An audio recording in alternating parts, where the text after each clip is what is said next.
नवरात्रि का तीसरा दिन यानी कि दुर्गा माँ के तीसरे स्वरूप चंद्रघंटा की पूजा की जाएगी। नवरात्रि उपासना में तीसरे दिन की पूजा का अत्यधिक महत्व है और इस दिन इन्हीं के विग्रह का पूजन आराधना अर्चना की जाती है। इस दिन साधक का मन मणिपुर चक्र में प्रविष्ट होता है।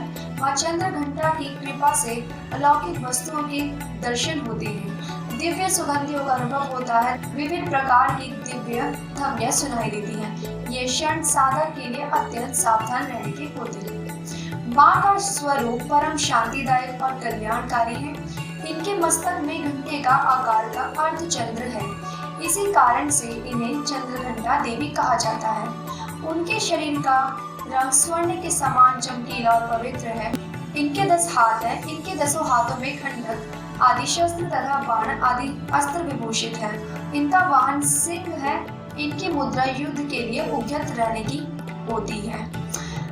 पूजा पाठ करने के दौरान माँ का सबसे बड़ा महामंत्र का जाप जरूर करें और मंत्र है या देवी सर्वभूतेषु मां चंद्रघंटा रूपेण संस्थिता नमस्तस्यै नमस्तस्यै नमस्तस्यै नमो नमः। आप पूजा के दौरान इस मंत्र का जाप कर सकते हैं और आपको बहुत सी मनोकामनाएं पूर्ण होंगी। आप इस मंत्र का जाप जरूर करें पूजा के दौरान। आइए अब जानते हैं माँ चंद्रघंटा की कथा कि चंद्रघंटा माँ को कैसे और कहां से ये शक्तियां प्रदान हुई। वह इतनी विशाल है।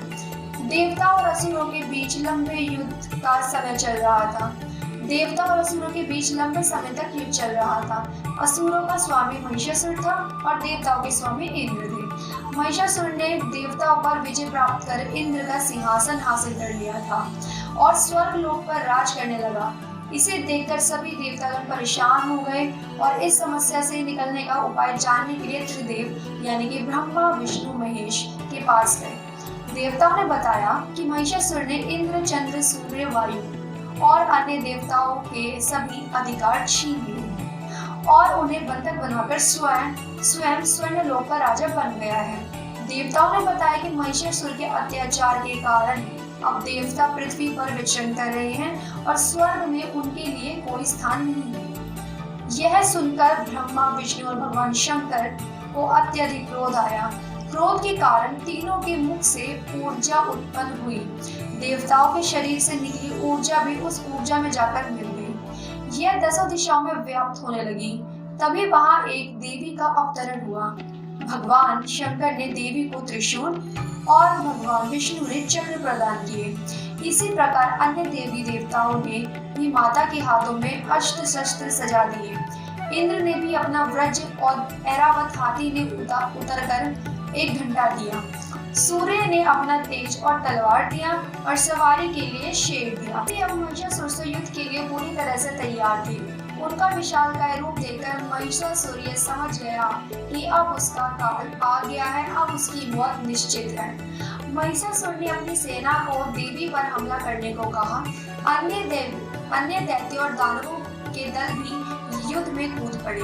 देवी ने एक ही झटके में ही दानवों का संहार कर दिया। इसी युद्ध में महिषासुर तो मारा ही गया, साथ में अन्य बड़े दानवों और राक्षसों का संहार हुआ। इस तरह माँ ने सभी देवताओं को असुर से अभय दान दिलाया। तो ये थी माँ चंद्रघंटा की कथा। कैसे उन्होंने एक माँ होकर इतने दानवों का संहार किया। जो भी हमारे जीवन में परेशानियां आती हैं उसका संहार करना चाहिए। अगर आप ये वीडियो फेसबुक पर देख रहे हैं तो लाइक कमेंट जरूर करिए। अगर आप ये वीडियो यूट्यूब पर देख रहे हैं तो शेयर किए बिना ना जाएं। शेयर जरूर करें ताकि औरों को भी पता चले कि माँ चंद्रघंटा की कथा क्या थी। धन्यवाद।